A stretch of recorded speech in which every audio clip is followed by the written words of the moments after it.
हाय सांग मैंने welcome to my blog सांग मैंने आज मु तरकारीटा गोटे करी तरकारीटा आप स्किप करेंगे फुल देखिए तरकारीटा मुझे केमी करुँच सांग मैंने चलतु देखा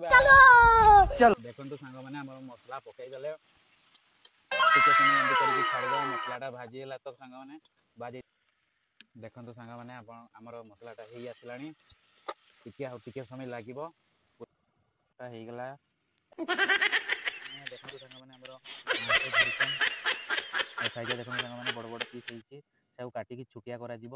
खाइला बेलू भल लगे सांग मैंने तो मैंने देखु आमर आणला बेले मांस छोट छोट पीस करनी रखी मांस जगह आम को चमड़ा अधिक दे देखुए सांग मैंने काटिकी रेडी होगला आ धोईदे सब पैसा नेला मांसर कि छाल गुड़ा देखिपे केते बड़ बड़ छाल मैंने देखो मसलाटा आमर केमी पूरा नालिया मांसटा जिते बड़े मु करुच्ची ना आम घर मानी करुले केमी आप निहाती कमेंट करेंगे मांसटा कषाटा आमर